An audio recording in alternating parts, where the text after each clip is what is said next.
안녕하세요. 안녕하십니까. 자, 이제 또 오늘 스텝 2 심화 강의 이제 들어가게 됐죠. 자, 그래서 이제 전에 제가 수업을 이제 전에 이제 하던 방식을 살짝 좀 바꿔가지고 좀 진행을 한다라고 했습니다. 그래서 특별하게 많이 바꾸는 건 아니고, 예전에는 처음부터까지 쭉 나갔었죠. 쭉 나갔었던 거를 이제 어떻게 한다? 좀 이제 우리가 기본 강의에서 부족하게 했던 부분들 있죠. 이제 거기에 좀 집중을 할 건데, 그래서 진도를 이제 어떤 식으로 이제 할 거냐면, 우리가 대략적으로 지금 오늘 포함을 해가지고 몇 주가 있어요? 수업 시간이 8주가 있죠. 근데 8주에 4시간. 이 정도인데, 시간은 이제 많이 있죠. 근데 많이 있는데, 여기에서 조금 이제 집중하는 부분을 이제 조금 다르게 이제 하려고 합니다. 그래서 우리가 이제 기본 강의에서 좀 부족하게 하는 부분이 어떤 겁니까? 바로 뭐가 있어요? 소송 주체하고 뭐가 있다? 이 소송 행위가 있었죠. 그래서 이 부분을 이제 하고, 그 다음에 상소 이후부터의 이제 파트가 있잖아요. 그래서 여기에다가 조금 더 시간을 많이 할애하려고 해요. 그래서 기존에 이제 수사나 공판, 증거 이쪽은 평소에 이제 좀 많이 했으니까 조금 줄여가면서 이쪽에다가 조금 더 시간을 집중하려고 합니다. 그래서 여기를 대략적으로 이제 생각을 할 때 지금 보니까 한 이 정도쯤 하면 될 것 같아요. 한 2주 해서 8시간 정도 해가지고 진행을 할까 하고요. 그 다음에 여기 상소 이후 파트를 이제 어떻게 한다? 2주 해가지고 8시간 정도 진행을 하려고 합니다. 그러면 이렇게 이제 하는 건데, 그러면 나머지 4주가 있겠죠? 4주를 이제 하는데, 일단 첫 주에는 요거를 할 거예요. 그러니까 1, 2주 차에는 이걸 할 거고, 그 다음에 여기는 맨 뒤로 해서 7, 8주 차. 이렇게 이제 할 겁니다. 그러면, 자, 어떻게 되겠어요? 나머지 3, 4, 5, 6주 요때 있겠죠. 요때는 이제 적절히 이제 시간을 좀 배분을 해가지고, 아직 지금 정확하게 페이지 수까지 지금 몰라가지고 일단 되는데, 여기가 이제 어떻게 되겠어요? 수사, 그다음에 공판, 그다음 증거, 이런 것들이 있겠죠. 여기에서, 그러니까 여기에 예전에 좀 더 여기 시간을 많이 썼잖아요. 근데 여기를 좀 줄여가면서 요쪽에 맞나? 있죠. 요쪽을 좀 더 집중을 하겠다는 거죠. 그래서 그렇게 좀 한다라는 걸 좀 알아주시고요. 그래서 이제 그러니까 문제집 순서대로 이제 가는 거죠. 그래서 요런 취지라는 걸 좀 알아주시고, 이제 보시면 될 것 같아요. 그래서, 이제 그렇게 이제 알고 좀 진행을 하도록 하겠습니다. 자, 그래서 이제 3월, 이제 3월이 되는데 벌써 이제 여러분들이 또 심화 강의를 이제 듣고 있는데, 그래도 심화 강의 듣는다라는 건 이번 시험까지는 이렇게 크게 준비를 하지 않지만 그래도 시험은 보는 거죠. 봐야 돼요. 그리고 이제 기본 강의에서 인원이 제가 많다 보니까 일일이 다 좀 어떻게 컨트롤하기는 좀 그렇지만은, 심화 강의 이제 그러면 상대적으로 좀 인원이 적잖아요. 그래서 여러분들한테 당부를 드리고 싶은 것은 상담을 좀 많이 하십시오, 저하고. 언제쯤 상담하는 게 좋냐면, 지금 이제 상담하는 것도 중요하지만은, 자, 우리가 3월 며칠이죠? 24일 날 시험을 볼 거 아니에요. 그러면 공부를 잘하던 못하던 준비가 됐던 안 됐던 가서 시험을 보겠죠. 근데 시험을 보는데 여러분들이 맞춰서 좀 준비를 하실 필요가 있어요. 어떤 걸 준비하냐면, 나는 5과목을 처음부터까지 다 풀어보겠다. 그럼 어떻게 해야 돼요? 100분 동안 시간 배분을 다 하면 되겠죠. 근데 5과목이 다 안 돼 있는 분들도 있다 없다? 있어요. 그럼 어떻게 하면 됩니까? 그 부분은 빼는 거야. 근데 빼는데 3과목만 나는 해야지 해서 3과목을 100분 안에 풀면 된다 안 된다? 절대 안 됩니다. 절대 안 되고, 어떻게 해야 돼요? 60분. 거기에 맞춰서 이제 준비를 하셔가지고 일단 한번 시험을 보고, 시험을 본 다음에 시험 점수가 있겠죠. 요런 것들을 채점을 한번 해가지고 저하고 얘기를 하면 좀 좋을 것 같아요. 얘기를 하면 제가 이제 마음에 안 든다, 점수가 안 나왔다, 만천하에 공개를 해드리겠습니다. 농담이고요. 이제 그렇게 해서 이렇게 이제 준비를 하게 되면 제대로 된 수험 전략이 나올 수가 있겠죠. 그러니까 자기 자신을 막연하게 하는 것도 중요하지만, 냉정하게 그것을 이제 알고 그 상황에 맞춰가는 게 어떤 시간을 줄일 수 있는, 시행착오를 가장 줄일 수 있는 방법이니까 허심탄회하게 이런 것들을 좀 한번 하시면 좋을 것 같아요. 그래서 그러니까 3월 마지막 주부터 오셔서 이런 부분에 대해서 상담을 좀 받으시면은, 그러니까 상담을 받는데 언제쯤 받으면 좋냐면, 화요일날, 그러니까 오늘 수업하는 날은 사실 수업하고 저 가야 돼요. 도망가나 정신없어요. 그러니까 좀 힘들고, 월요일날 저녁에, 월요일날 오후쯤에 와가지고 상담을 하시면은, 그러니까 4시 이후부터 있죠. 그때부터 상담하시면 제가 시간 구애 없이 받을 수가 있습니다. 그러니까 월요일날 저녁에 수업이 하나 없어졌어. 좋아. 기분이 좋아요. 그래서 기분이 좋기 때문에 그때 이제 상담을 쭉 하면 되는 거니까 그때 위주로 조금 와서 얘기를 좀 하시면 좋을 것 같아요. 그래서 물론 그 시간만 하라는 건 아니에요. 부득이하게 시간이 좀 그렇다고 하게 되면 화요일 날 오셔서 얘기할 수도 있겠죠. 근데 이제 어쨌든 그때 이후부터 좀 상담을 여러분들이 좀 하셔가지고 다음번 시험을 제대로 준비해야 된다, 안 해야 된다? 준비를 제대로 해야 되겠죠. 그게 제일 중요한 거 아니겠습니까? 그래서 어쨌든 지금 여러분들 와서 공부하고 시험 듣는다는 얘기는 최소한 9월 1일 날 시험 봐서 붙겠다, 안 붙겠다? 붙어야 되겠다는 생각을 하고 있어요, 안 하고 있어요? 안 하고 있어요? 내년 1차? 뭐 그런 거 아니죠. 지금은 목표는 어떻게 돼? 9월 달에다 목표를 두고 그냥 하는 겁니다. 그래서 거기에 집중을 해야 되니까 꼭 와서 그러니까 이거를 계획을 한번. 근데 참고로 계획을 잡을 때는 형사소송법만 갖고 얘기하지 않습니다. 전체를 다 가지고 얘기를 해요. 그러니까 형사소송법 하나는 잘하는 거, 형사소송법은 잘할 수밖에 없어. 누차 얘기하잖아요. 누가 가르치기 때문에? 제가 가르치기 때문에 잘할 수밖에 없어요. 근데 그거는 당연한 거고 다른 과목도 여러분들이 잘해야 된다, 안 해야 된다? 당연히 잘해야 되겠죠. 그러니까 그런 부분들 계획을 잡을 건데 이제 그렇게 좀 알아주시고요. 네, 이제 진행을 하도록 하겠습니다. 그래서 여기에 이제 맞춰가지고 할 거니까, 그러니까 일단 책 순서대로 쭉 나가요. 예전에는 왔다 갔다 하면서 했잖아요. 근데 그렇게 왔다 갔다 하지 않고 순서대로 좀 진행을 하겠다. 이걸 좀 알아주시고요. 자, 이제 책을 한번 보도록 합시다. 자, 그래서 이제 3페이지를 가보시면 3페이지는 이제 오늘 기본 수업에서도 좀 했던 내용들이죠. 그래서 형사소송법의 의의와 적용범위 있는데 이런 거는 이제 가볍게 보시면 되겠죠. 그래서 자, 1번 지문은 무엇을 설명하는 겁니까? 바로 형사 절차 법정주의를 얘기하는 거죠. 책이 없어? 아, 몰랐어? 그래도 있어야 되는데. 아니요, 그렇게 하세요. 괜찮습니다. 예. 몰라서 그랬으면 어쩔 수 없죠. 그리고 그다음에 이제 뭐 나온 김에 좀 더 얘기를 하게 되면은 우리가 이제 2주 동안 요거 이제 할 거 아니에요. 이때는 OX만 가지고 하지 않을 겁니다. 그래서 기본서를 같이 조금 옆에다 놓고 하시면 좋을 것 같아요. 왜냐하면 중간중간에 좀 설명을 풍성하게 해야 되니까 책을 좀 보면서 하는 게 좀 더 유익하겠죠. 그래서 꼭 가지고 오셨으면 좋겠습니다. 요때도 그러니까 요거하고 요거 타임, 그러니까 요거 할 때는 기본서를 좀 가지고 오셨으면 해요. 오셨으면 가지고 와야 수업을 할 거 아니겠어요? 그래서 그렇게 좀 알아주시고요. 자, 보시면 되겠습니다. 그래서 이제 첫 번째부터 이제 가보시면은 첫 번째는 무엇에 관한 설명? 바로 형사절차 법정주의였죠. 근데 형사절차 법정주의는 형식적 형사절차 법정주의를 넘어서서 이제는 뭐가 된다? 실질적 형사절차 법정주의라고 했죠. 자, 그것에 대한 표현입니다. 그래서 가볍게 읽어보시고, 그 다음에 2번. 자, 이제 형사소송법에 법원이 있다라고 했죠. 법원은 뭐가 됩니까? 헌법, 법률, 그다음에 대법원 규칙까지가 바로 형사소송법에 법원성이 있다라고 하는 거였죠. 근데 2번 뭐예요? 형사 피해자의 무죄 추정권은 헌법에 명문으로 규정되어 있다는데 어쨌든 무죄 추정권은 헌법에 규정되어 있어요. 그런데 헌법 27조 4항에 가보게 되면 형사 피고인은 유죄의 판결이 확정될 때까지 무죄로 추정이 된다. 즉 다시 얘기하면 무죄 추정은 누구에 대해서 규정이 되어 있다? 피고인에 대해서만 규정이 되어 있어요. 그래서 피고인은 규정이 되어 있고 피해자는 규정이 되어 있다, 안 되어 있다? 피해자는 규정이 안 돼 있어요. 근데 규정은 안 돼 있는데 규정 안 돼 있다고 보장 안 됩니까? 아니죠. 피고인에게 보장되는 건 피의자에게 당연히 보장되니까 이 정도 후순위에서도 보장이 되는 건데 선순위에서는 당연히 보장된다, 안 된다? 당연히 보장이 됩니다. 좀 이따가 무죄추정에 다시 나오니까 그걸 알아주시고요. 네, 넘어가시면 되겠습니다. 자, 그 다음에 3번으로 가보시면 3번은 자, 국회의원은 현행범인인 경우에도 회기 중 국회의의 동의 없이 체포 또는 구금되지 않는다. 그래서 이건 헌법조문을 암기하는 게 중요하다라고 했죠. 다시 이제 보면 어떻게 돼요? 현행범을 제외하고 회기 중 국회의 동의 없이 체포 또는 구금되지 아니한다. 이렇게 했었죠. 그 부분을 알아주시면 되겠고요. 자, 그다음에 4번하고 5번 같은 경우에는 뭐가 됩니까? 국회의원의 면책특권에 관한 이야기였죠. 그래서 면책특권은 자, 어떻게 됩니까? 국회에서 직무상 행한 발언과 표결이 있어요. 그 발언과 표결에 대해서는 국회 외에서 책임을 진다, 지지 아니한다? 지지 아니한다. 그래서 면책특권의 내용인데, 근데 면책특권의 범위는 헌법조문상 국회에서 행한 직무상 발언과 표결, 여기에 국한되느냐? 아니죠? 좀 더 확장해서 그랬었죠? 어떻게 됩니까? 통상적으로 행해지는 부수행위도 포함을 한다라고 했습니다. 그래서 그런 부분들이 있는데 바로 4번은 통상적으로 행해지는 부수행위인데 그 판례 문장을 한번 가볍게 읽어보시면 되겠죠. 자, 국회의원의 면책특권이 되는 대상이 되는 행위는 국회의 직무수행에 필수적인 국회의원의 국회 내에서의 직무상 발언과 표결이라는 의사표현행위 자체에만 국한된다, 국한되지 아니한다?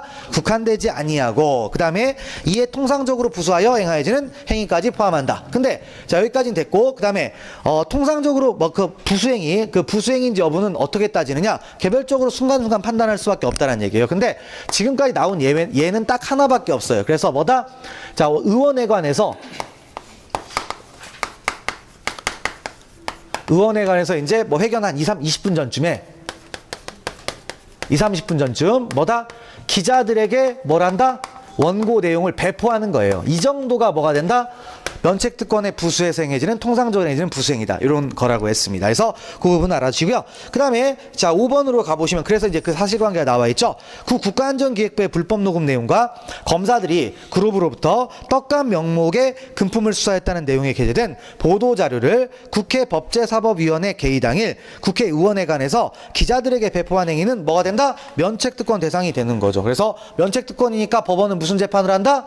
면책이라고 해서 면소 판결 아니에요. 공소기각 판결입니다. 공소기각 판결. 그거를 알아두시면 되겠고 넘어가시면 되죠. 그다음 6번으로 가보시면 자 6번은 어떤 겁니까? 바로 이제 소파 적용 사건이었는데 바로 소파 적용 대상자가 있었어요. 근데 군속이 있었는데 군속도 다 들어가는 건 아니라고 했죠. 그래서 군속 중에서 통상적으로 대한민국에 거주하는 자는 뭐가 된다? 제외가 된다라고 했습니다. 제외가 되는데 그 사람에 관한 이야기죠. 그래서 미합중국 국적을 가진 미합중국 군대의 군속이 10년 넘게 대한민국에 머물면서 한국인 아내와 결혼하여 가정을 마련하고 자 직장 생활을 하는 등 생활 근거지를 대한민국에 두고 있었다. 그러면 소파 적용 대상자가 아니라고 했죠. 아니기 때문에 미합중국 군대의 군속에 관한 형사재판권 관련 조항이 적용될 수 있다? 아니죠. 이건 소파가 적용된다라는 표현입니다. 적용된다 안 된다? 안 된다. 그럼 적용될 수 없다라는 뜻입니다. 우리나라 법에 따라서 순수하게 소파를 적용하지 않고 우리나라 법에 따라서 재판하겠다는 뜻이었어요. 넘어가시면 되겠고요. 자 7번으로 가보시면 자 미국 문화원 내에서 죄를 범한 대한민국 국민이 있네요. 그러면 자 미국 문화원을 판례는 뭘로 봤다? 좀 추접스럽긴 하지만 뭘로 봤다? 치외법권 지역으로 봤어요. 그래서 치외법권 지역이 되다 보니까 여기는 대한민국 영토가 아니죠. 근데 이 치외법권 지역을 누가 들어갔다? 대한민국 국민이 들어갔어요. 대한민국 국민이 들어갔으니까 우리 형법은 속지주의도 있지만 또 뭐 또 있다? 속인주의도 채택을 하고 있기 때문에 당연히 뭐다? 대한민국 국민이니까 우리나라에 재판권이 있다 없다? 재판권을 행사할 수 있다는 얘기입니다. 그래서 속인주의 관련 얘기고요. 그 다음에 8번으로 가보시면 자 캐나다 시민권자 있네요. 그래서 외국 캐나다에서 있는데 자 외국인에 뭐가 있다? 국외범이 있다. 그래서 형법 5조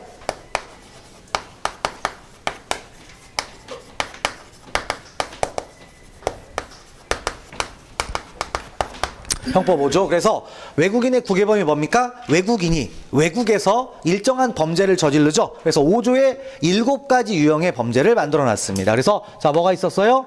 내란죄, 외환죄, 자 국기에 관한 죄, 통화에 관한 죄, 유가증권, 문서, 인장에 관한 죄가 있었죠. 그래서 이런 범죄를 저지르면 외국인이 외국에서 했어도 우리나라 법을 적용할 수가 있다. 근데 여기까지는 대상 범죄에 제한이 없어요. 제한이 없는데 문서하고 인장의 경우에는 범죄가 제한이 되죠. 그래서 무슨 문서? 공문서. 그다음에 여기는 뭐다? 공인장. 이런 것들을 얘기하죠. 자, 그래서 사문서는 들어간다, 안 들어간다? 안 들어갑니다. 다음 페이지에 가보면 자, 사인장도 들어간다, 안 들어간다? 안 들어갑니다. 그러니까 여기에서 저지른 범죄는 우리나라에 재판권이 있다 없다? 없어요. 재판권이 없습니다. 그래서 그 부분을 이제 알아주시면 되겠죠. 그래서 8번 캐나다 시민권자 캐나다에서 위조사문서 행사했다. 그러면 재판권을 행사할 수 있다 없다? 없다라는 거죠. 넘어가시면 되겠고요. 그다음에 9번으로 가보시면 중국 북경시에 소재한 대한민국 영사관 내부에서 중국인이 사문서를 위조한 경우 우리나라 법원은 그 중국인에 대해서 재판권이 있다 없다? 없다. 근데 왜 그러냐면 바로 영사관이라는 표현이 있죠. 근데 우리나라 영사관이라고 돼 있지만 영사관은 치외법권 지역이 아닙니다. 그래서 다시 말하면 중국의 영토예요. 아시겠죠? 중국 영토입니다. 그러니까 만약에 똑같죠. 우리나라에서 미국 영사관이 만약에 있다. 그러면 거기에서 범죄가 저질러지면 그건 어떤 겁니까? 우리나라 영토예요. 그때는 우리나라 법을 적용하는 건데 역시 마찬가지로 중국에 있는 한국 영사관은 중국의 영토다. 그러면 중국 영토에서 중국인이 뭘 했습니까? 사문서를 위조했네요. 사문서 위조는 들어간다, 안 들어간다? 안 들어간다. 그러니까 재판권이 없다는 얘기죠. 넘어가시면 되겠고요. 그다음에 10번으로 가보면 이건 이제 형법 6조에 관한 이야기죠. 그래서 형법 6조를 보면은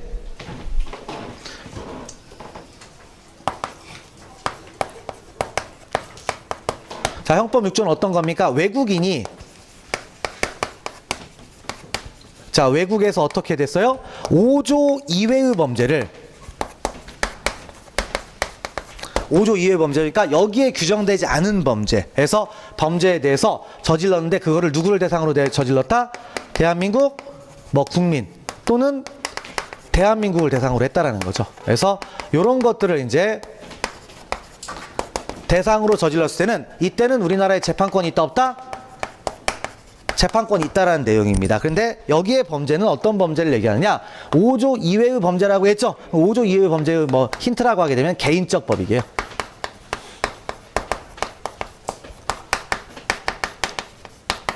그래서 이제 앞에서 캐나다 시민권자가 캐나다에서 위조 사문서 행사했다고 했죠. 근데 사문서가 뭐예요? 문서는 사회적 법익에 관한 죄잖아. 그래서 6조가 적용이 안 된다라고 하면서 개인적 법익에 관한 죄입니다. 개인적 법익은 뭐예요? 살인, 뭐 그다음에 명예훼손, 뭐 그다음에 재산범죄 이런 것들을 생각할 수가 있겠죠. 그래서 그런 부분들인데 그래서 이제 10번 문제를 보시면 자, 내국법인의 대표자인 외국인이 내국법인이 외국에 설립한 특수목적법인에 위탁해둔 투자금을 정해진 목적과 용도 외에 임으로 사용하여 횡령을 했다. 그러면 그 행위가 외국에서 이루어졌더라도 우리나라의 법원에 재판권이 있다고 볼 수 없다라고 돼 있는데 자, 그러면 내국법인의 대표자인 외국인이 외국에서 횡령을 했어요. 근데 누구 돈 빼돌린 거야?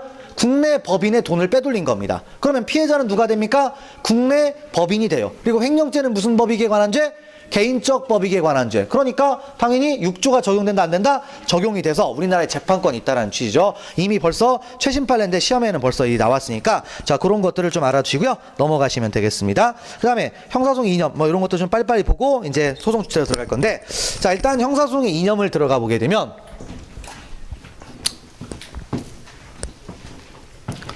자, 형사소송의 이념.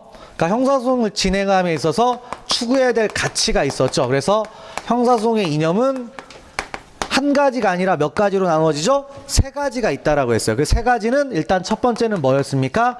실체 진실의 발견이라는 게 있었죠.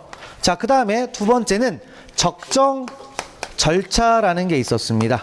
그 다음에 세 번째는 신속한 재판. 이렇게 이제 세 가지가 형사소송의 이념이라고 했죠. 그래서 여기에 대해서 이제 세부적으로 조금 내용을 들어가고 판례를 이제 보시면 되는 건데 자, 그러면 실체 진실의 발견. 이게 무슨 뜻이었습니까? 형사소송의 궁극적인 목적은 뭐다? 진실을 발견하는 거예요. 진실을 발견해야 올바른 처벌이 이루어지고 정의가 실현될 수 있다는 얘기죠. 그래서 실체 진실의 발견이 이루어지는데 그럼 이것의 뜻은 이런 거죠. 당사자의 주장에 구애됨이 없이 사안의 진상을 명백히 하자라는 주의를 뭐라고 한다? 실체 진실주의 이렇게 이제 부릅니다. 자, 근데 이제 실체 진실의 발견 여기서 다시 내용을 들어가 보게 되면 자, 이제 방향이 두 가지가 있었죠. 그래서 적극적 뭐가 있다? 실체 진실주의가 있고요. 그 다음에 또 뭐가 있다? 소극적 실체 진실주의가 있다라고 했습니다. 자, 그러면 적극과 소극을 나누는데 이건 이제 바라보는 관점이에요. 그래서 어떤 거냐면 적극은 처벌 쪽에 포인트를 두는 겁니다. 그래서 어떻게 얘기하냐면 이런 식으로 압축해서 표현을 하죠. 자, 뭐다? 유죄자 필벌. 유죄자 필벌. 뭐 칸트가 이런 말을 했대요. 내일 지구가 멸망해도 마지막 남은 사형수는 집행을 해야 된다. 뭐 이런 말을 합니다. 그래서 이게 이제 적극적 실체진주의. 그러니까 처벌에 포인트를 두는 거예요. 죄를 지었으면 처벌해야 된다, 안 해야 된다?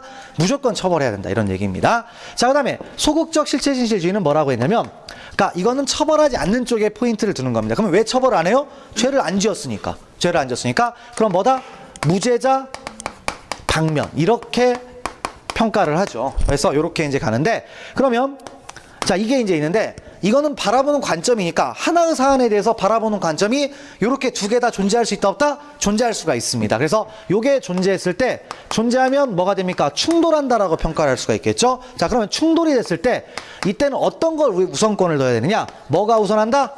소극이 우선한다 이거예요. 소극적 실체진주의가 우선한다. 왜냐? 이렇게 해야 인권을 보장할 수가 있다라는 거예요. 인권을 보장한다. 자, 그래서 가보시면은 자, 있죠? 11번 지문을 보시면 형사소송에서 관한 소극적 진실주의의 요구를 외면한 채 범인 필벌의 요구만을 앞세워 합리성과 정당성을 갖추지 못한 방법이나 그다음에 절차에 의한 증거 수집과 증거 조사를 허용하는 것은 적법 절차의 원칙 및 공정한 재판을 받을 권리에 뭐가 된다? 위배된다. 그러니까 소극을 외면하고 처벌의 필요성만 앞세워서 증거로 사용을 해버린 거죠. 이런 것들은 뭐가 된다?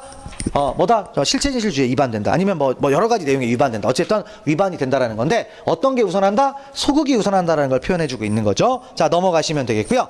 자, 그다음에 이제 12번 같은 경우에는 판례의 논리가 이제 좀 등장을 하는데, 자, 어떤 거냐면 뒤까지 좀 같다라고 전제를 하고 이제 얘기를 하겠는데, 자, 일단 형사소송법 몇 조가 있냐면 331조가 있습니다. 331조는 어떤 내용이죠? 구속된 피고인에 대해서요, 무죄 등이 선고되면 구속영장은 뭐가 된다? 효력을 잃는다라고 돼 있어요. 근데 효력을 잃는데, 그 구속영장 효력을 잃는데, 과거에 이제 뭐냐면, 일단 구속된 피고인이 있는데, 피고인에 대해서 법원이 무슨 재판을 선고한다? 뭘 선고한다? 무죄 등을 선고하게 되면 어떤 일이 벌어진다? 구속영장은 뭐가 된다? 효력을 잃는다. 실효가 됩니다. 이렇게 이제 갈 수가 있죠. 근데 실효가 된다라는 얘기는 그 자리에서 석방이 된다라는 뜻이에요. 그래서 뭐 예전에 그 조윤선이라는 분이 있었어요. 그래서 1심에서 유죄 판결, 물론 그 전부터 구속이 돼 있다가 1심에서 집행유예가 나와가지고 집행유예가 나와서 구속영장이 실효돼가지고 석방이 됐어요. 그러다가 잠깐 휴가 나갔죠. 2심에 다시 형량이 다시 올라가가지고 다시 구속된 사건이 있습니다. 그러니까 무죄 등이 선고되는데, 여기 무죄에는 무죄만 있는 게 아니라 무죄, 면소, 공소기각, 집행유예, 선고유예, 벌금, 과료 이런 거 다 들어가요. 그래서 사형이나 자유형 빼고는 다 뭐가 된다? 실효가 되게 돼 있습니다. 그래서 요게 331조의 지금 현재 내용이에요. 근데 과거에는 단서 규정이 있었습니다. 단서 규정 해가지고 어떻게 됐냐면 장기 10년 이상의 중범죄라는 거예요. 그러니까 법원은 지금 석방을 시키려고 하는데, 석방을 시켜도 검사가 어떻게 된다? 범죄가 장기 10년 이상의 중대한 범죄라는 뭐가 있다? 검사의 뭐가 있다? 의견 진술이 있으면 실효된다, 실효되지 않는다? 실효되지 않는다. 이런 단서 조문이 있었어요. 근데 단서 조문이 있는데, 그러니까 요렇게 이제 된 거죠. 근데 요거는 무슨 얘기냐면, 지금 법원은 피고인을 뭐 하고 싶다? 석방하고 싶다. 근데 검사가 한마디 딱 던져버리면 피고인은 석방이 된다, 안 된다? 안 된다 이거예요. 그러면 여기 내용을 딱 읽어보면 누구의 판단에 우선권이 있다? 검사의 판단에 우선권이 있다라는 얘기죠. 누가 기분 나빠요? 법관이 기분 나쁘겠죠. 그래서 자, 그런 부분들인데, 이거를 그러니까 날려야 된다 이거예요. 그래서 어떻게 되느냐? 그럼 이제 헌법재판소에서 위헌 결정을 하는데 어떤 식으로 위헌 결정을 하냐면, 자, 일단 이 구속영장, 구속이라는 게 있죠. 근데 구속은 이제 구속영장이라는 게 필요하잖아요. 그러면 이제 구속은 영장주의가 적용된다. 이 말의 영장주의의 뜻은 어떤 거냐? 자, 구속을 개시할 때에도 누가 판단한다? 법관이 판단하자. 그러니까 여기서 영장주의 의미죠. 영장주의 의미. 영장주의 의미는, 자, 구속과 관련해서 개시는 누구의 판단에 의해야 된다? 법관이 판단한다. 그러니까 우리가 구속될 때 다 법관이 구속시키잖아요. 그죠? 물론 판사도 있긴 하지만 어차피 다 법관이야. 그러니까 법관이 구속을 시킨다 이거예요. 근데 거기서 끝나는 게 아니라 바로 구속의 종료 여부 역시 있죠. 그러니까 석방을 시킬지 말지, 그러니까 구속을 시킬지 말지, 아니면 구속된 피고인을 석방을 시킬지 말지도 여전히 누가 판단하자? 법관이 판단한다. 이게 영장주의 근본 뜻이라는 거예요. 근본 뜻인데, 그러면 법관은 지금 석방시키려고 했더니 검사가 한마디 거들어버리면 석방이 된다, 안 된다? 안 된다. 문제가 있다, 없다? 문제가 있다. 그래서 이걸 뭘 했다? 위헌 결정을 한 거예요. 그래서 지금은 사라진 겁니다. 그래서 그 내용이 12번 지문에 나와 있죠. 그래서 헌법재판소는 검사의 의견 진술만으로 구속영장의 실효를 부정한 구형사소송법 331조 단서는 헌법상 적법 절차 원리에 반하는 규정으로 뭐가 되었다? 위헌이 되었다. 근데 위헌이 되었는데, 이 논리가 참 멋있잖아요. 영장도 이렇게 표현했잖아요. 그러니까 이 판례의 논리는 다른 데서도 나와요. 다른 데서 나오는데, 어디에서 나오냐면 바로 뭐가 있다? 보석 허가 결정이라는 게 있죠. 보석 허가 결정이 뭐예요? 구속된 피고인이 법원의 심사에 석방이 되잖아요. 그런데 과거에 여기에 대해서 뭘 인정했다? 즉시항고를 인정했어요. 근데 이 즉시항고가 뭐가 됩니까? 위헌 결정을 받죠. 근데 위헌 결정을 받을 때도 판례가 이렇게 얘기를 했어요. 그러니까 석방을 시킬 때도 마찬가지. 법원은 지금 석방을 시킨대. 근데 검사가 즉시한 거면 석방이 됩니까? 안 됩니까? 안 되죠. 정지가 되기 때문에. 그래서 요때도 요 얘기를 했어요. 그 다음에 자, 이거하고 똑같은 또 내용이 뭐가 있습니까? 구속 뭐가 있습니까? 구속 집행정지 결정이 있었죠. 그래서 구속된 피고인이나 피해자가 법원에 의해서 이제 잠정적으로 석방되는 제도 이런 것도 있었는데 여기에 대해서도 뭐가 있었습니까? 즉시항고가 있었잖아요. 근데 즉시항고가 뭐가 됐죠? 위헌 결정을 받았죠. 그래서 이때 이 논리가 또 나와요. 그러니까 이 논리를 잘 기억을 하세요. 영장주의 뜻은 뭐다? 구속시킬지 말지를 판단하는 것뿐만 아니라 석방시킬지 말지까지 판단한다는 얘기예요. 인신구속에서 구속은. 그래서 그게 이제 12번의 내용이다. 그래서 읽어보시면 되겠고요. 넘기시고 그 다음에 13번으로 가보시면 자, 13번 뭡니까? 범죄인 인도법 제3조가 법원의 범죄인 인도 심사를 서울고등법원의 전속관할로 심하고 그 심사 결정에 대한 불복 절차를 인정하지 않았다. 그러면 적법 절차 원칙에 위배가 된다. 이런 말이 있는데 그럼 이제 여기는 어디서부터 출발하냐면 자, 이제 적정 절차 요걸 놓고 보는 거죠. 적정 절차를 보는데 적정 절차는 어쨌든 누구를 위한 제도죠? 피고인을 위한 제도예요. 그래서 적정 절차의 내용을 가보게 되면 여기에 내용에는 세 가지가 있습니다. 세 가지가 일단 뭐죠? 공정한 재판. 그 다음에 누구? 피고인을 뭐 하자? 보호하자. 그 다음에 비례성. 그래서 비례성은 무슨 뜻? 최소 침해라고 했었죠. 그래서 이런 내용들인데 이제 뭐 이게 있다라는 것만 일단 여러분들은 가볍게 알아주시고요. 그래서 이제 사건들이 쭉 나오는데 여기 사건이 어떤 겁니까? 범죄인도법 3조가 있는데 자, 어떤 얘기냐면 범죄인도 조약이 있죠. 그래서 범죄인도 조약이 체결되고 그 다음에 이게 이제 우리나라 법으로 돌아와서 뭐가 된다? 범죄인 인도법이라는 게 있어요.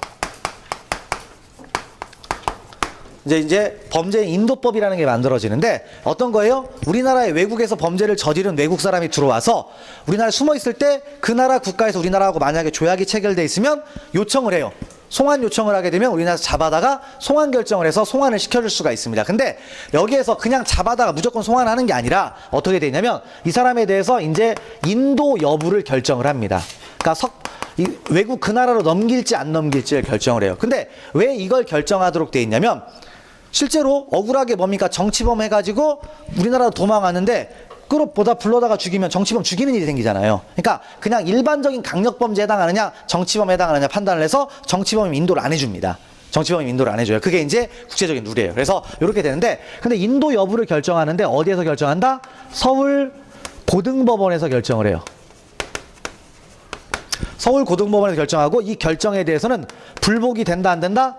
불복이 안 돼요. 다시 말하면 서울 고등법원에서 재판 한 번만 끝나요. 끝납니다. 그래서 이런 내용인데 그럼 여기에 대해서 이제 뭐가 문제가 되는 거냐면 이게 헌법적인 얘기인데 사실은 헌법적인 얘기인데 자, 우리가 이제 이런 권리가 있죠. 무슨 권리?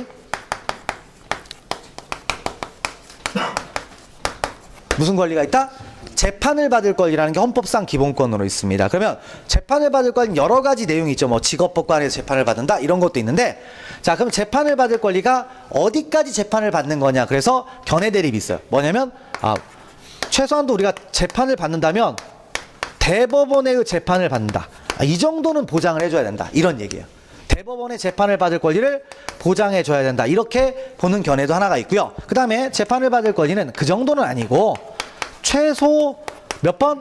한 번 이상의 재판을 받을 권리를 뭐한다? 보장한다. 이렇게 보는 견해가 있습니다. 근데 이제 학설적으로는 이게 사실 다수설인데요. 이게 다수설인데 판례는 어떤 걸 취하고 있다? 이걸 취하고 있어요. 그러니까 판례는 최소 한 번 이상의 재판만 받으면 되지 무조건 대법원의 재판을 받을 필요가 있다 없다? 없다라고 합니다. 그러니까 없다라고 하면 그러니까 완전히 나눠지는 거죠. 요게 만약에 판례의 태도라고 하면 이건 뭐가 되겠어요? 위헌이 되겠죠. 대법원까지 안 가잖아. 고등법원. 근데 이쪽으로 가면 어떻게 됩니까? 한 번만 받으면 되는데 서울 고등법원 상관없죠. 그러면 되는 건데 요게 판례의 태도라고 했으니까 요거는 위헌이다 합헌이다? 합헌이다. 이런 얘기죠. 그래서 적정 절차를 침해한다 침해하지 않는다? 침해하지 않는다라는 그런 취지입니다. 그래서 읽어보시면 13번 자, 범죄인도법 제3조가 법원의 범죄인 인도 심사를 서울고등법원의 전속관할로 하고 그 심사 결정에 대한 불복 절차를 인정하지 않은 것은 적법 절차 원칙에 위배된다? 위배되지 않는다라는 얘기입니다. 위배되지 않는다. 이유는 한 번 이상이면 되니까. 그래서 그 취지를 알아주시면 되겠고요. 그 다음에 14번, 15번은 그냥 묶어놓으시면 되겠죠. 그래서 복잡한 논리 생각할 거 없습니다. 때로는 단순하게 생각을 할 게 있어요. 자, 뭐가 있다? 자, 이게 있었죠? 지문. 지문이 있는데 뭐 좀 잠깐 배경 설명을 하게 되면 지문은 증거의 뭐다? 수사실무에서는 어떻게 취급한다? 증거의 왕이에요. 증거 중에 최고가 뭐다? 지문입니다. DNA 아니야. DNA 아니에요. 지문이 더 값어치가 높습니다. 그러면 왜 우리나라에서 지문이 값어치가 높을 수밖에 없느냐? 전 국민의 데이터베이스가 다 확보가 돼 있죠. 독재가 좋았던 게 그런 거야. 뭐죠? 다 진짜 주민등록법에서 17세 이상 되면 17지문 다 채취하잖아요. 그게 전 국민의 17세만 넣으면 다 지문이 보장되니까 이게 데이터베이스가 돼 있고 어떻게 됩니까? 수사자료로 다 활용을 해요. 활용을 합니다. 그러니까 이것보다 더 좋은 수사자료가 있다 없다? 없어요. 근데 위헌성은 있어. 분명히 위헌성은 있는데 이게 너무나도 값어치가 있다 보니까 이 지문 보관 행위를 위헌으로 만들 수 있다 없다? 없어요. 이걸 대체할 수 있는 수단이 나와야만 위헌 결정이 나올 텐데 그런 수단이 아직 없어요. 그래서 우리가 지문과 관련된 내용은 전부 다 뭐가 나올 수밖에 없다? 합헌이에요. 현실적인 필요 때문에 합헌이 나옵니다. 무조건. 그래서 자 14번하고 15번 읽어보시면요. 자 범죄의 피의자로 입건된 사람들로 하여금 경찰 공무원이나 검사의 심문을 받으면서 자신의 신원을 밝히지 않고 지문 채취에 불응하는 경우 벌금, 구류, 또 그다음에 과료 형사처벌을 받도록 하고 있는 경범죄처벌법 1조 42호는 헌법상 적법절차 원칙에 위반된다? 위반 안 된다 이거예요. 근데 이제 뭐 논리를 펴면은 지문 채취는 뭐다? 그러니까 처벌을 한다고 해도 지문을 억지로 찍게 하는 건 아니다라는 거예요. 그래서 뭐 이제 적법 절차 원칙을 위반하지 않는다는데 좀 궁색하죠? 그러니까 이렇게 생각을 하시면 돼요. 현실에 필요해서 합헌이다. 이걸 알아주시고요. 그다음에 15번 경찰청장이 주민등록증 발급 신청서에 날인되어 있는 지문 정보를 보관 전환하고 이를 범죄 수사 목적에 이용하는 행위는 무죄추정의 원칙과 영장주 내지 강제수사 법정죄에 위배된다? 위배되지 않는다. 지문은 다 합헌이다. 그걸 알아주시면 되겠고요. 넘어가시면 되겠죠. 자, 그 다음에 이제 16번부터는 뭡니까? 바로 이제 신체 수색과 관련된 이야기죠. 그래서 이것도 이제 나중에 압수수색 검증에서 이제 한 번 더 언급은 살짝 되긴 하겠지만 여기서 이제 보게 되면 자, 우리가 신체 수색을 할 때에도 뭐다? 수색이니까 강제 수사잖아요. 기본권 침해를 어떻게 해야 돼? 최소화시켜야 되겠죠. 근데 형사소송법엔 사실 뭐밖에 없냐면 이거 하나밖에 없죠. 여자에 대한 뭐가 있어요? 여자의 신체 수색만 하나 들어가 있습니다. 그래서 어떻게 하도록 되어 있습니까? 성년의 여자가 뭐다? 참여만 하면 돼요. 여자의 신체 수색은 어떻게 하면 된다? 성년의 여자가 참여하면 된다. 그러니까 법은 좀 약간 이게 얄딱구리하게 돼 있는 거예요. 뭐냐면 성년의 여자가 참여한다는 얘기는 성년의 여자가 신체 수색을 직접 할 수도 있다는 얘기지만 남자가 신체 수색을 하면서 여자가 쳐다보고 있어도 문제가 없는 거야. 이거 완전 무슨 이상한 야동 찍는 거죠. 예, 그런 상황이 벌어지는 겁니다. 그러니까 법이 좀 문제가 있어요. 근데 시험 문제는 일단 그렇게 알아주세요. 성년의 여자가 실시한다? 아닙니다. 성년의 여자가 뭐만 하면 돼요? 참여만 하면 돼요. 근데 법은 이렇게 돼 있는데 실무는 어떻게 되느냐? 이것보다 더 엄격해집니다. 그래서 실무는 어떻게 하게 돼 있다? 동성이 실시합니다. 그러니까 법은 해석상 꼭 동성이 할 필요가 있어요, 없어요? 없어요. 근데 실무에서는 오해의 소지가 없어야 되기 때문에 다 누가 한다? 동성끼리 하게 돼 있습니다. 자, 동성 일단 하는 거고요. 근데 동성이 해도 좋은 거야, 안 좋은 거야? 안 좋은 거죠. 여러분들이 누구 막 항문 발라서 본다. 좋아, 안 좋아? 안 좋죠. 얼마나 짜증납니까? 그러니까 이것도 이제 부담이 되니까 정밀신체 수색 같은 거 들어가면 다 뭐가 한다? 요즘은 이것도 부담스러우니까 이제 기계로 해요. 전자영상검사비를 씁니다. 그러면 이런 것들은 법조문의 해석을 충실히 반영한 겁니까? 안 한 겁니까? 다 반영한 거죠. 충실히 반영을 했으니까 이건 다 뭐가 돼요?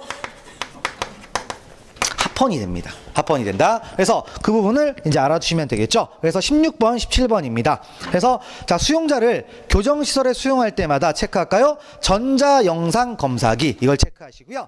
이용하여 수용자의 항문 부위에 대한 신체 검사를 하는 것은 수용자의 인격권 내지 신체의 자유를 침해하는 등 적정 절차의 원칙에 위반이 된다. 위반된다. 위반되지 않는다. 위반되지 않는 이건 기본권 침해를 최소화시킨 거예요. 그래서 그 부분을 알아주시고요. 다음 17번 교도관이 마약류 사범에게 검사의 취지와 방법을 설명하고 반입 금지품을 제출하도록 안내한 후 외부와 차단된 검사실에서 다음 체크할까요? 뭐가 있다? 같은 성별의 교도관.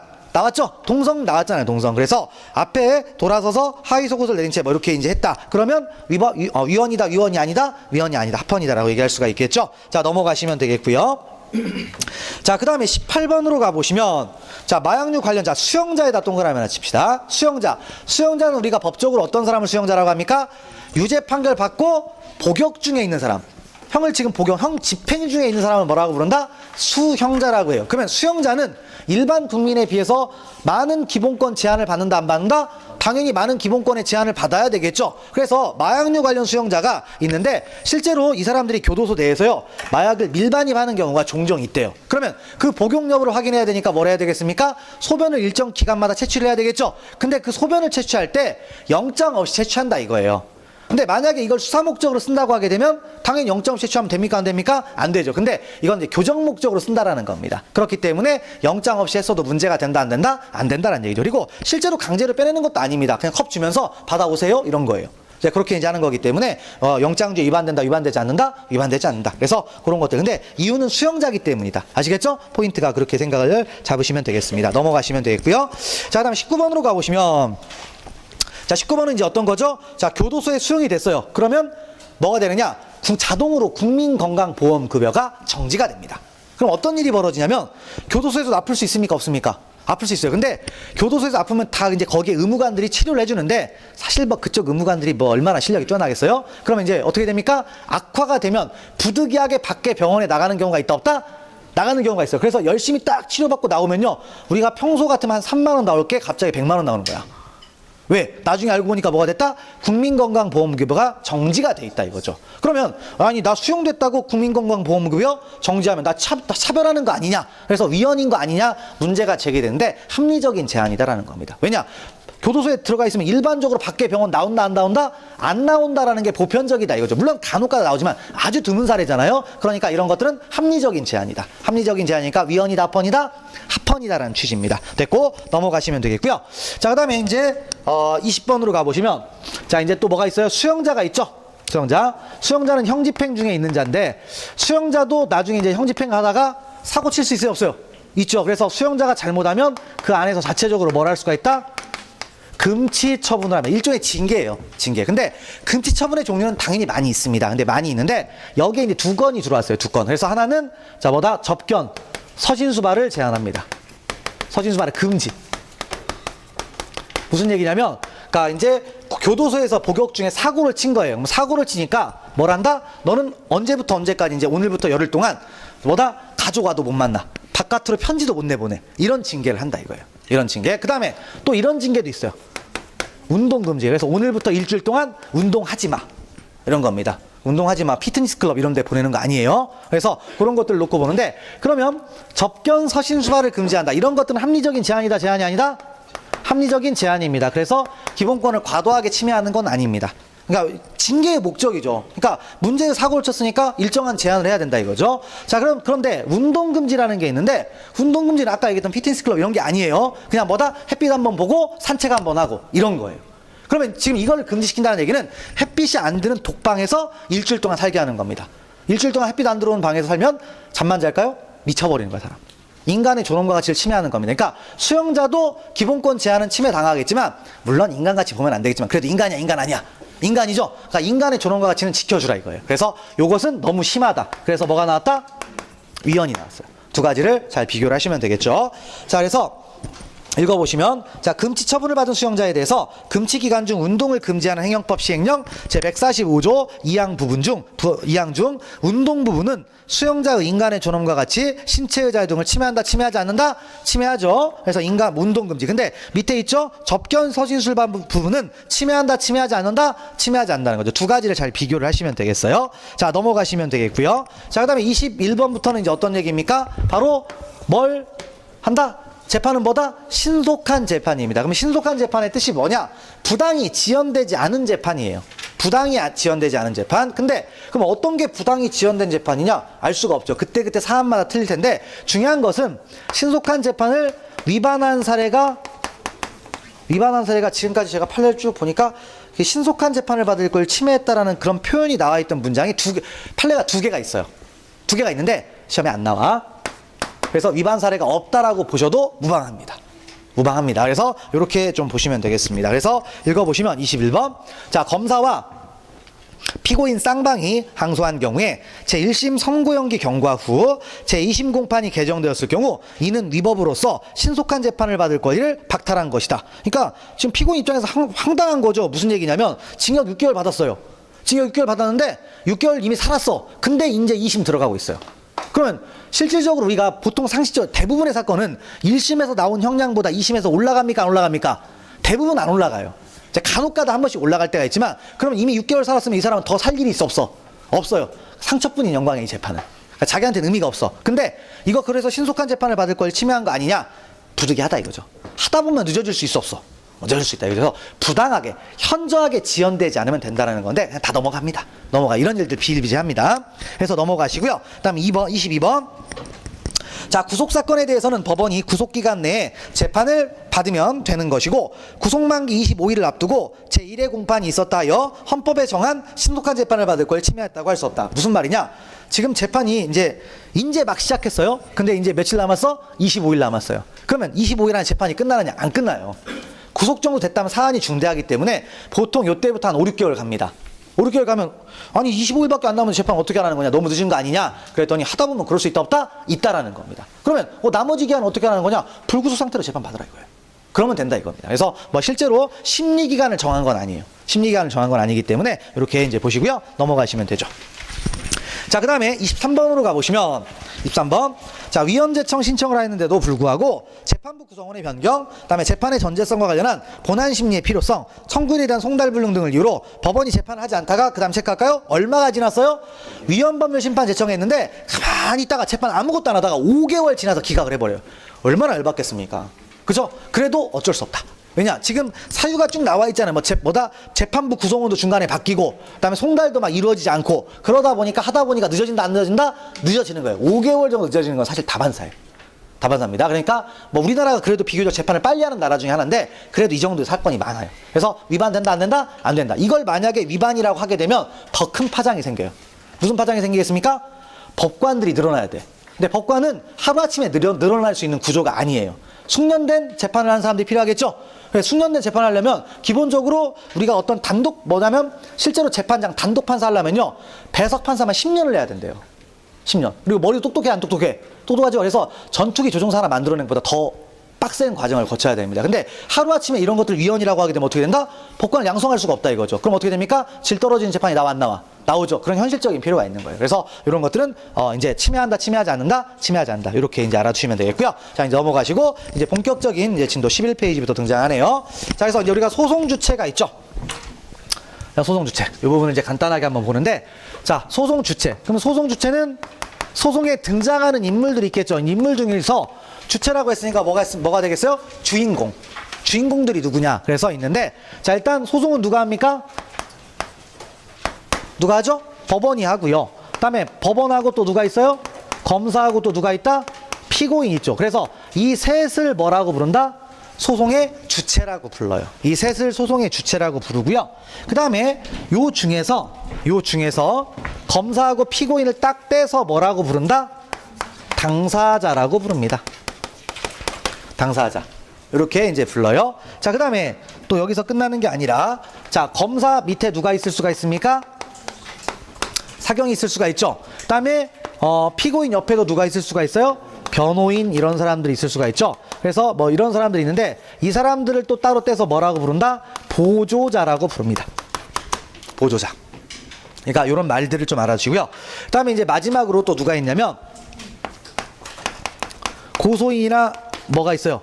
증인이 있겠죠. 수사 단계에서는 고소한 사람이 있을 것이고, 그다음에 공판 단계에서는 법정 나와서 증언하는 사람이 있다는 겁니다. 그래서 이렇게 될 수가 있는데, 이런 사람들을 뭐라고 부르냐? 소송 관여자. 이런 식으로 불러요. 그래서 인물들, 용어 설명들이 이렇게 되는 겁니다. 그래서 이런 것들을 이제 놓고 보는데요. 자, 그러면 이제 이 중에서 당사자가 있죠. 당사자는 누가 있다? 검사와 피고인이 있습니다. 그러면 자, 일단 여기에 뭐가 있냐면 심신상실자 당사자가 있는데, 그러면 당사자는 처음에 논의가 되는 게 뭐다? 당사자 뭐가 있다? 능력이에요. 이게 먼저 등장해요. 근데 우리가 법에서 능력이라는 말이 딱 나왔잖아요. 그럼 능력은 무슨 뜻이냐면 뭐가 될 수 있는 자격을 얘기합니다. 그러니까 증거 능력도 뭐예요? 증거가 될 수 있는 자격. 이런 얘기예요. 그래서 당사자 능력은 다시 말하면 당사자가 될 수 있는 자격이에요. 그러면 당사자가 되는데, 그럼 당사자는 누가 있다? 검사하고 누가 있다? 피고인이 있다라고 했습니다. 그러면 검사가 될 수 있는 자격을 우리가 신경 쓸 필요가 있을까요? 재판을 하면서? 검사는 법으로 정해져 있어요. 그죠? 검사로 임용된 사람이 있습니다. 그래서 검사의 당사자 능력이 문제되는 사례는 있다 없다? 전혀 없어요. 그러면 이 말의 진정한 뜻은 뭐냐? 바로 피고인이 될 수 있는 자격. 다시 말하면 당사자 능력은 무엇을 얘기한다? 누가 피고인이 뭐가 된다? 될 수 있는가의 문제입니다.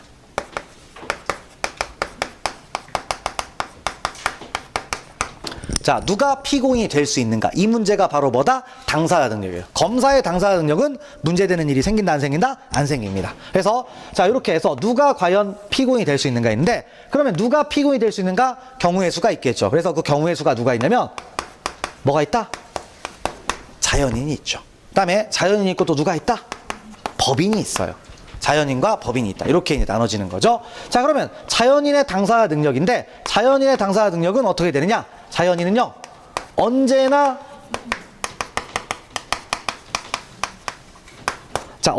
당사자 능력이 있다, 없다? 있어요. 영구 당사자 능력이 있다, 없다? 있어요.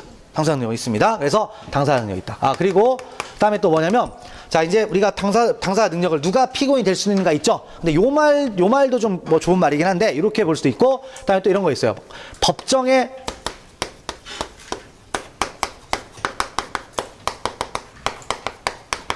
자, 법정에 설 수 있는가, 이런 문제로 해석을 해도 됩니다. 그러니까 뭐냐면 당사자 능력 있어야 어쨌든 검사가 기소를 하고 법정에 세울 거 아니에요. 그렇죠? 그래서 자연인은 무조건 당사자 능력이 있습니다. 영구도 당사자 능력이 있다, 없다? 있어요. 당사자 능력이 있습니다. 그래서 무조건 바보건 뭐건 다 있다. 이렇게 되는 거고요. 그 다음에 법인이 있죠. 자, 법인. 그럼 법인은 어떻게 되느냐? 법인에 대해서는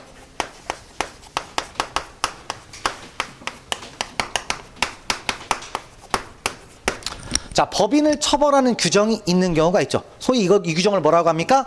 양벌 규정이라고 하잖아요. 그래서 이런 규정이 있다. 그러면 처벌 규정이 왜 있어요? 왜 있어? 법인 처벌하려고 규정 만들어 놓은 거예요. 그럼 법인을 법정에 세울 수 있어, 없어? 있다라는 거예요. 법정에 세울 수가 있으니까 처벌하는 거 아닙니까? 그러면 이때는 당사자 능력이 있다, 없다? 당사자 능력이 있다, 없다? 있다. 이렇게 가는 겁니다. 이렇게 가요. 자, 그런데 이제 뭐가 나올 수가 있다? 처벌 규정이 뭐가 됐어요? 없는 경우도 있다 이거예요. 법인을 처벌하는 규정이 그러니까 법에 있으면 법에 있는 대로 가면 돼요.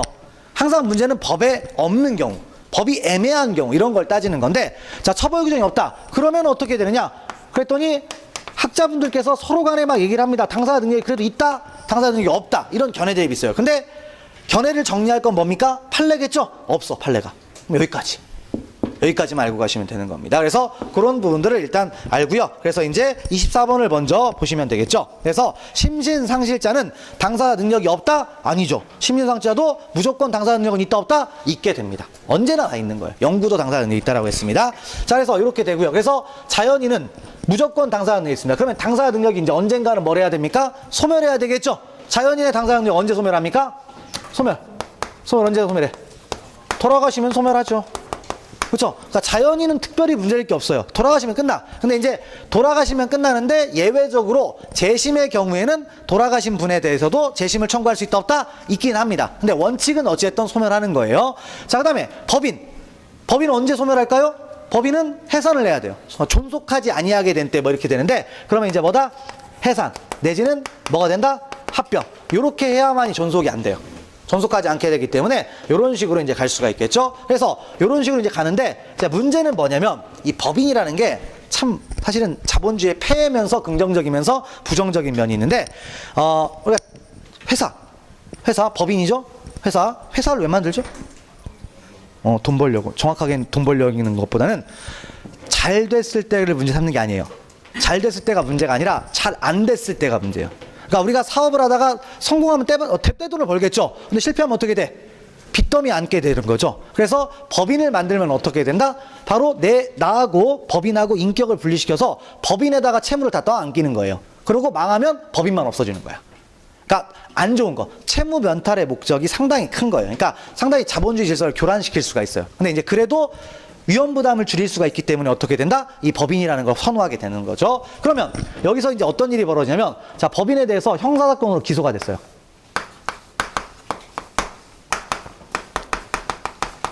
벌금형 이상의 형사사건으로 뭐가 됐다?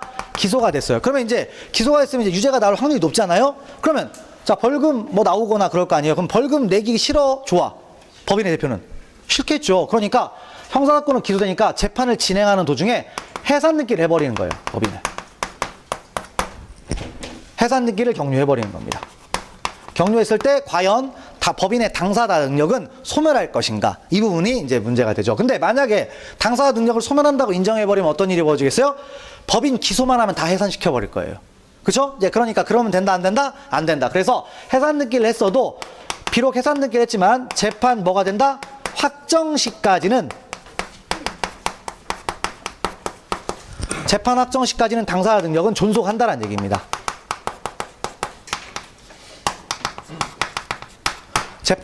재판이 끝날 때까지는 해산 등기와 상관없이 법인은 그대로 남아 있다 이거예요. 그러니까 검사가 기소할 때 당사자 능력 있죠? 그럼 끝까지 그대로 간다는 얘기입니다. 끝까지 간다. 그래서 이렇게 그 어떤 부작용을 막기 위해서 판례가 이렇게 된 거죠. 그래서 그 부분을 이제 알아주시고 25번을 보시면 되겠죠. 자, 그래서 회사가 해산 및 청산 등기 전에 재산형에 해당하는 사건으로 소추당한 후 청산 종결의 등기가 결료되었다면, 근데 이게 결료라고 썼는데요. 이거는 그냥 공식 언어예요. 결료. 근데 결료라는 말 여러분들이 뭔 말인지 알아요? 없죠? 이거 오타예요.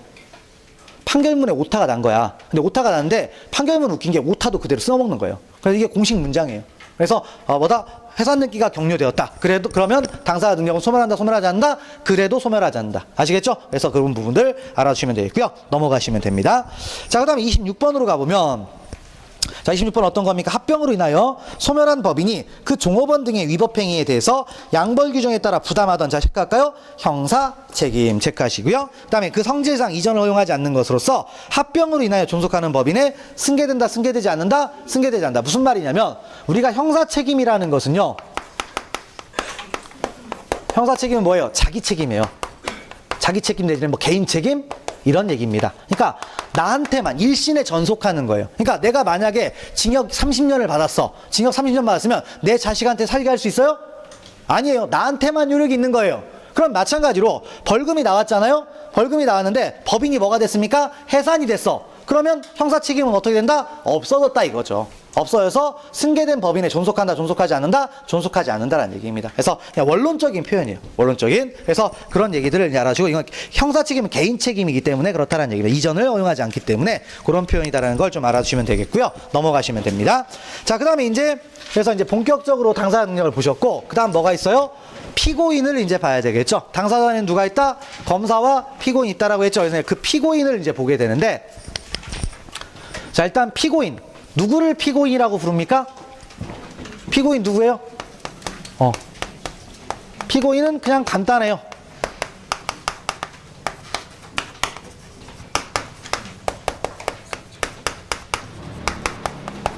자, 피고인은 뭐다? 검사에 의해서 공소가 제기되면 그냥 피고인이에요.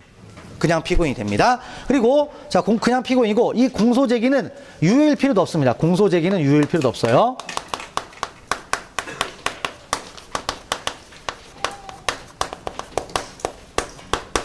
자, 공소 제기는 유효 무효 안 따집니다. 검사가 일단 공소 제기하면 피의자는 뭘로 바뀐다?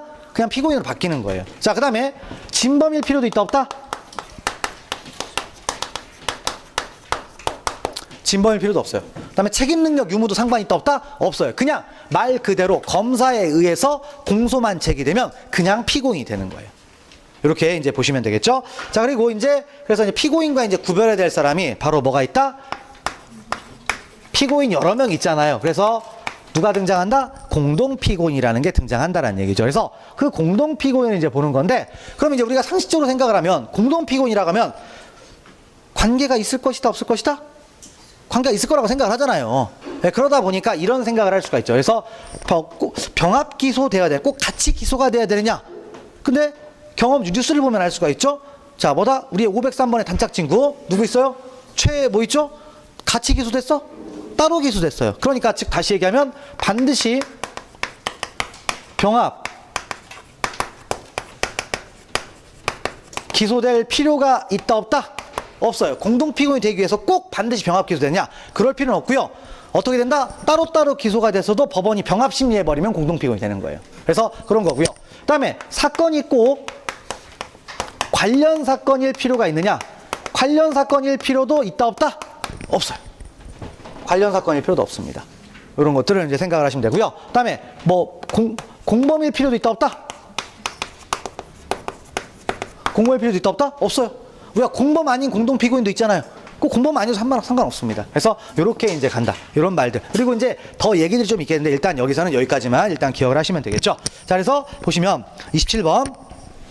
자, 공동 피고인의 소송 관계가 성립되기 위해서는 각 피고인의 사건이 관련 사건일 것을 요한다. 근데 관련 사건이라는 건 좀 이따가 이제 우리가 관련 사건에 관하여 나오는데 11조에 나와 있어요. 11조에 나와 있는데 근데 그 조문을 외울 건 그런 건 아니고 그냥 연결된 사건이냐 이런 얘기예요. 연결된 사건일 필요가 있다 없다? 그런 것도 없다라는 겁니다. 자, 됐고. 그다음에 28번. 공동 피고인은 반드시 공범자임을 요한다, 요하지 않는다? 요하지 않는다. 그래서 우리가 공동 피고인을 나눴잖아요. 공범인 공동 피고인, 공범 아닌 공동 피고인. 이렇게 나눴잖아요. 그래서 그 부분을 알아주시면 되겠고. 그다음에 29번. 자, 수인의 피고인이 동일 소송 절차에서 공동으로 심판받는 공동 피고인에게 소송 관계가 성립되기 위해서는 한 개의 공소장에서 일괄 기소돼야 된다? 병합 기소돼야 된다? 아니다 이거예요. 따로따로 기소해도 나중에 뭘 하면 된다? 병합 심리랑 하면 되는 겁니다. 그래서 그런 취지라는 걸 알아주시면 되겠죠. 그래서 이제 피고인에 관한 이야기를 보고 있는데요.